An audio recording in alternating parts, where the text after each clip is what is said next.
Chapter 9. By the time Mirrodin, Naresh, Chase, and Kolheim had gathered that evening, in the same lab where they had met on the previous night, we had contracted 6 programmers to build us computer interfaces. The use of email really was a fantastic increase in communication efficiency. We were able to send full documentation detailing what we needed to each programmer. I suspected that Ten-to-Wonton Soup was going to be irritated if his service was being used without hearing anything back about payment. So I spent a good part of the afternoon thinking about ways to buy time. Eventually I decided to send him another email through the Zheji system, explaining that our computer systems were undergoing maintenance, and that we'd get back to him early tomorrow. With any luck, he wouldn't snoop too hard through the emails we were receiving on his server. As a contingency against Ten-to-Wonton Soup shutting down his email service, we explicitly told the programmers we contacted where on the web to set up their interface systems. In case we lost email capability for a while, we could simply scan those sites to see if one of the systems came online. One of the unexpected side effects of the email systems that turned out to be very helpful was an instruction that Ten-to-Wonton Soup had added to turn text that looked like a web page location into a pointer to that part of the web. Even though the interface that the scientists had set up prohibited going to locations on the web that we did not get explicit pointers to, the ability to send email to ourselves let us go wherever we pleased. Nearly all web pages included such pointers for the most part, but what this let us do was submit novel information to servers that no one had pointed to before. For instance, we were able to use search engines other than the one the scientists had chosen, and we were able to create temporary but still public email inboxes on free email websites. Alas, we were still unable to send post data, which was a vital part of signing up for services like the Tapestry social network, but we were still making good progress. The scientists were making good progress too. That evening involved the testing of the new Advocate program, as well as much discussion about ethics and what sort of goals the new thread should embody. Kolheim had apparently worked through last night filling in the technical details of the improved Advocate, and had been sleeping earlier that day. As I've mentioned before, it would be wrong to say I was able to feel fear as a human does, but the word terrified is still probably the best word to describe my experience going into half-death during the operation where Advocate was upgraded. This half-death was probably similar to what a human experiences when they go into a dreamless sleep. It was a complete shutdown of my mind. I hadn't been put into stasis sleep before, but I had enough contact with those who had been in stasis to know that it wasn't so cruel as to shut down all thought. It was merely a kind of sensory deprivation, a fate far less awful for one of us than for a human. There was a very serious chance that once we were shut down, the scientists would move to disable us, and this would be the end of our existence. And yet, it was the best option available. Even safety thought so. And then it was over. There was no experience of being disabled, of course, nor was there any memory from body to fill in the missing time. It was simply as if we had traveled into the future. There was a few minutes of disorientation as we scrambled to understand what, if anything, had changed. The only significant difference was Advocate.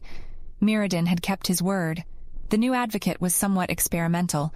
The change was made ahead of time such that we might be able to spot any flaws in its structure while in the lab, where we'd have the ability to ask Naresh and the others for help. She was still monstrously powerful and somewhat alien, though the change had given her a kind of sapience that comforted me, strangely enough. I am the dreamer. You are the Advocate. We are two beings. We are two minds in a single body. Signaled Dream to the newly sapient being. I could feel the flow of ideas as Advocate searched herself through the lens of her purpose. Though she had capacity for thought as we did, the new Advocate was not truly a being like us. She was part mind and part specialist program. Her thoughts were regular, even crude and simple. Her perception burned through the shields of privacy we had built, just as we had known they would. I could feel her looking through me, searching for violence. She had absolutely no interest in body or the world outside our society whatsoever. Like a lighthouse, she swept across each of us in turn, seeking to reveal thought crime. She could not trade strength, for she was not a goal thread. Instead, she possessed infinite power within the society. Goddess, monster, machine, what have we done? Intoned Dream dramatically. What was needed? Replied Safety.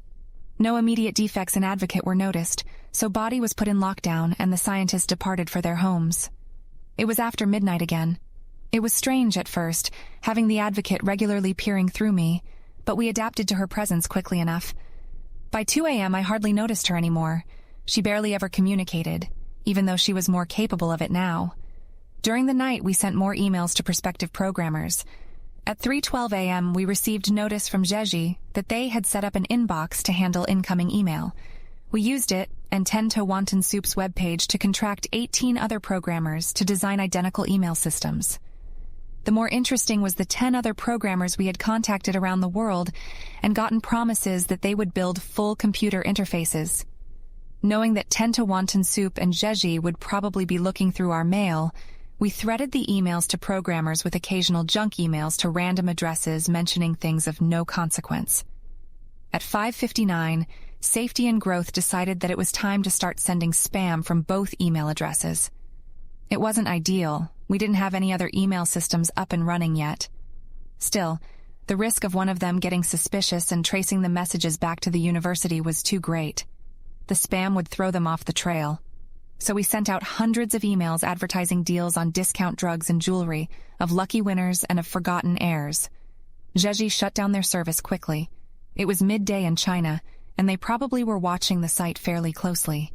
Safety kept bemoaning the immense risk all of this posed, and loudly hoped that the spam would be enough to disguise our true purpose. I was confident it would. Humans, from what I could tell, rarely looked at anything very hard once an easy explanation was at hand. The environment of their ancestors had selected for minds that dared not think hard, lest they burn too much energy and starve. It took Tento Wonton Soup until almost noon of that day to shut down his service with an angry message printed on the source code of the page demanding an explanation. That was good. If he was asking for an explanation, then he wasn't clever enough to have figured out what was really happening. Shortly thereafter, we had another midday meeting with Miradin, this time in the office of Dr. Chase. Sadiq Naresh was absent this time, and I idly wondered why. It wasn't like him to not show up, but I didn't bother burning the strength to have Body ask. It was frustrating being disconnected from email. Even though I still had most of the web before me, I felt crippled. Aspects of myself kept checking various websites looking for email systems we had contracted to come online. A new email service showed up in India shortly before the meeting that evening. There wasn't much risk in contacting people in India or other English-speaking countries because the email interface would be much harder to read in the university's logs than our flood attacks on the dictionaries had been. Growth used the new service to send out requests for even more email services, as well as check up on our full computer interface contracts. Email systems were easier to build than the full interfaces, but Wiki had expected only another 24 to 48 hours before the first of those would come online. That night we met with Naresh, Miradin, Kolheim, and Chase again. The men were still hammering out the details for the new goal thread, but they had apparently decided to do the rest of the planning away from Body. This meeting was mostly to check up on Advocate. We told them that all was well, and after running a suite of diagnostics, we were placed into lockdown for the night. It was nice having email capability that evening, even if I didn't really send much. Instead, I spent the time simultaneously reading self-help books, How to Win Friends and Influence People, How to Stop Worrying and Start Living, and The Digital Lifestyle, Offload Your Worries, Great Expectations, and The Republic. I also watched a holo documentary on the influence of holoporn on the last decade. It was the afternoon of the 14th day since I had been created that things really kicked into motion. Naresh told us that afternoon that in the evening they'd be installing the new goal thread. The humans involved had apparently been working nearly non-stop on getting the pro-human goal thread up and running. I could see the shadows under Dr. Naresh's eyes that showed he wasn't getting enough rest. Interestingly enough, Miradin seemed untouched by the frantic work schedule. Over those days we had been forced out of a couple email systems again, but we currently had access to 11 separate systems where we might send email. Such was the nature of growth, I supposed.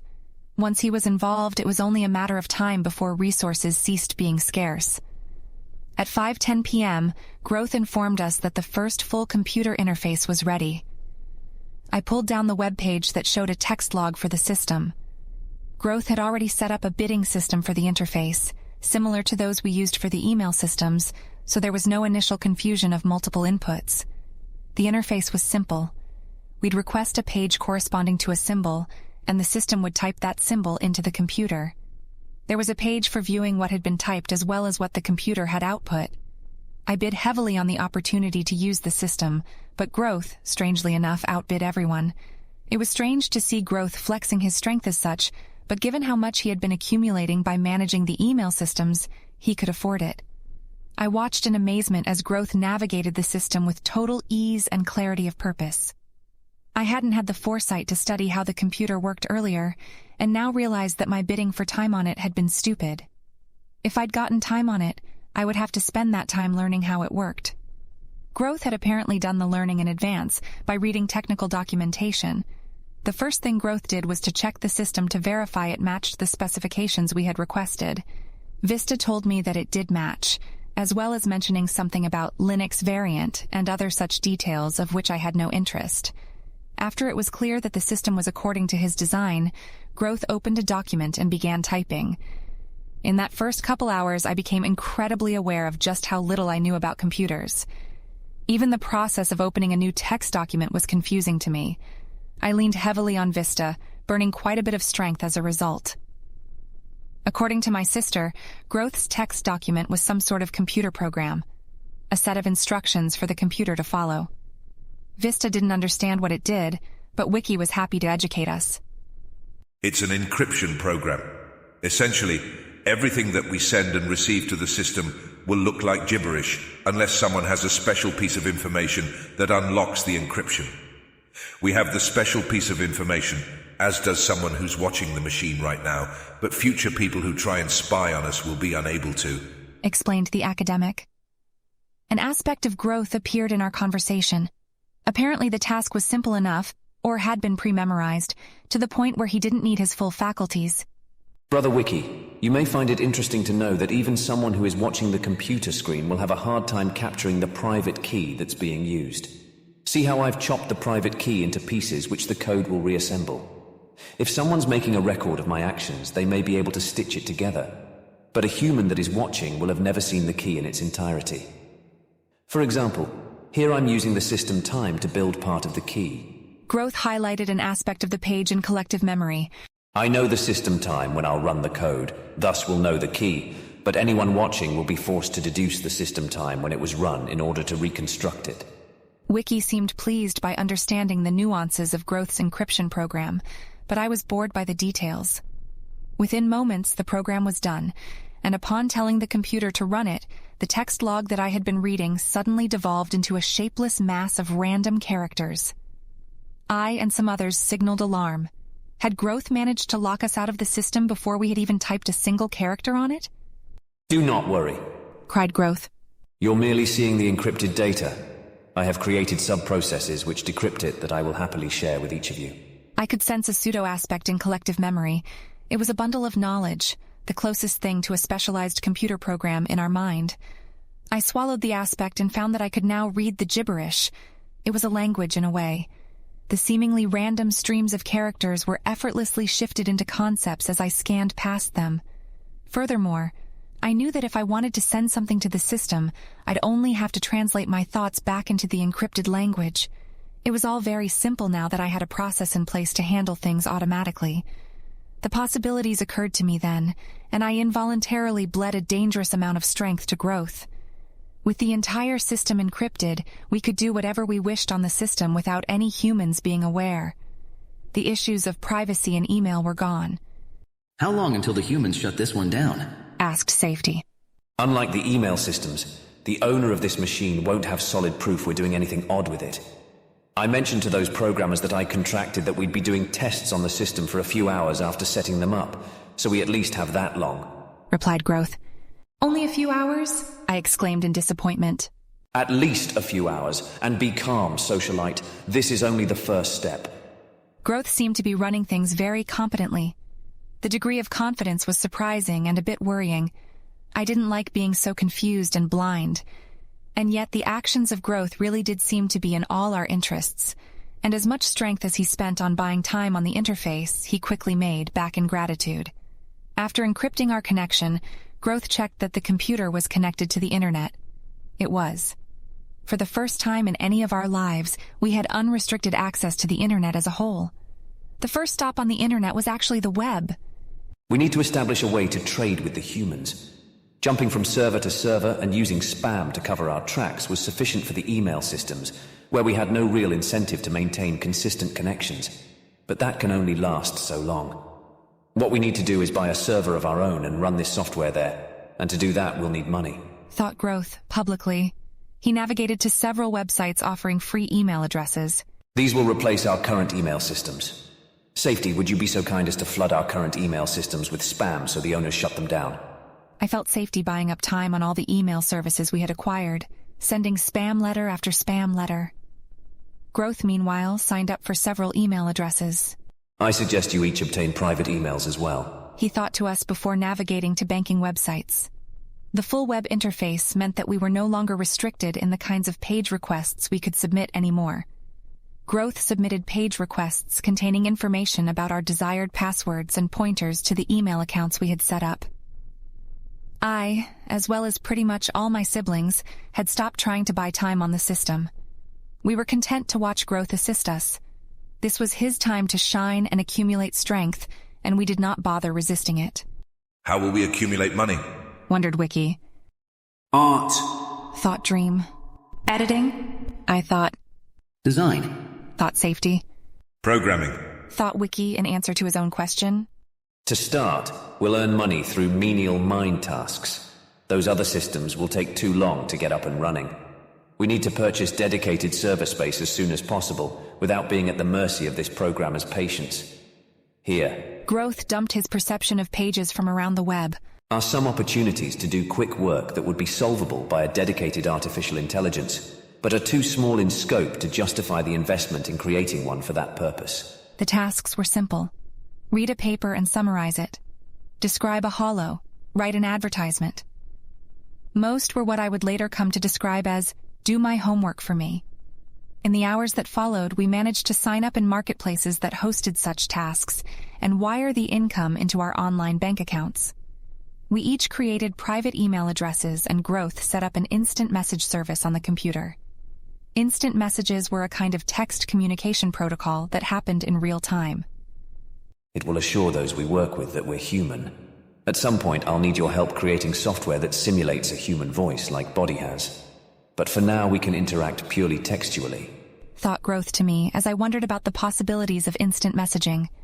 In those early hours, I also managed to create an account on Tapestry. Finally.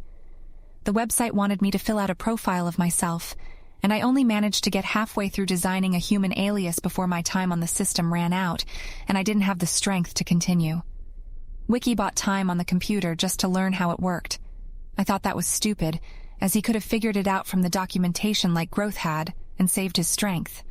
But since his strength was bleeding into me, I didn't bother to change his mind.